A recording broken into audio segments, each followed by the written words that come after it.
खुलुमबाय स्टुडियाव दं आंखिलिकां ब्रह्म UPPL दलनि उफ्रा बिसायख'थिनि फोसावदिं हाबाफारि फैगौ 13 नभेम्बराव जानो गोनां 3 नं सिडली चिरां बिधान सभा उफ्रा बिसायख'थिखौ नोजोर होनानै एनडिनि बिजाथि निर्मल कुमार ब्रह्मखौ देरहा होनांगौनि थाखाय सालाकाथि ब्लकनि सिङाव UPPL दलोआ फोसावदिं हाबाफारि लादों।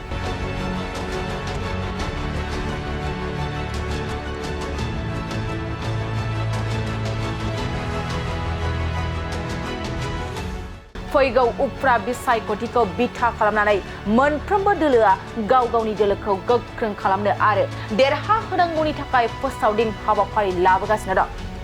थिग बेबादिनो दिनैबो UPPL दोलोआ बिसायख'थिखौ नोजोर बोनानै सालाकाथि ब्लक कमिटिनि सिङाव थानाय कुसाकाथि मिलन ज्योति एमइ फरायसालिनि गेलेग्रा फोथाराव एनडिए एबा UPPL हान्जानि बिजाथि निर्मल कुमार ब्रह्मखौ देरहा होनांगौनि थाखाय फोसावदिं हाबाफारि लायो।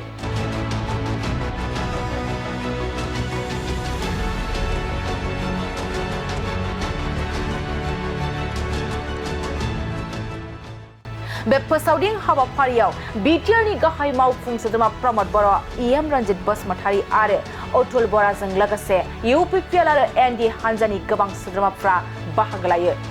बिनि जि केम्पेन बियो सानसे दंबावो आरो दासिम जों जिखिनि केम्पेन खालामबाय बा मेल मिटिं खालामबाय जोबोद मोजां आरो आगोलनिख्रुइ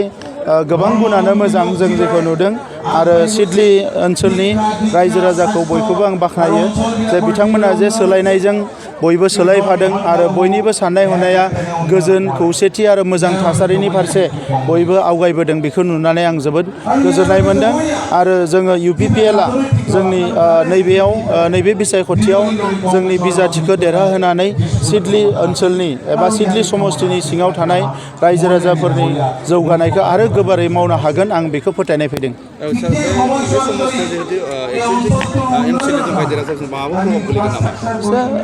सिडली सालाकाथियाव देरहासार बसुमतारी बिथाङा बिनि MCLA जिहेतु बिथांमोना जेबो मावनो हायाखै रायजो राजाफोरखौ थगायनायजोंसो राजनिति खालामबोबाय थादों ओंखायनो आं नुदों जे सालाकाथि समष्टियाव राजबंशी बर' मुसलमान बङालि जिमान हारिफोर दङ बे गासैबो मानसिफ्रा दिनै सोलायबाय आरो बिथांमोननि थगायनाय राजखान्थिजों थाला आरो नंखायनो सालाकाथियाव जों खमसे खम 15निफ्राय 20,000 भट बारा मोनगोन आं बेखौ दिनैनि अंकआव नुनो मोनदों। सार नोंथांमोननि सरकार दानायनि उनाव थिकादार आरो रायजो राजाफोरनि आखायाव थाखा फैसा खम जाबाय होननानै दैदेनगिरि बिथांमोना बुङो। जोंनि सरकारा रायजो राजानिनो खामानि मावबाय थादों आरो BPF सरकारा BPFनि खामानि मावदोंमोन नाथाय UPPL सरकारा रायजो राजानि थाखाय फरायसाफोरनि थाखाय आबादारिफोरनि थाखाय आइजोफोर जौगानायनि थाखाय आरो सोरगिदिं सान्थि गायसननि थाखाय जों खामानि मावदों। दा बे बाथ्राफोरखौ BPFआ बुजि मोननाय नङा बेखौ बुजि मोननो थाखाय BPFना आरो गोबां सम नांबावगोन मानोना बिथांमोननि राजनितिखौ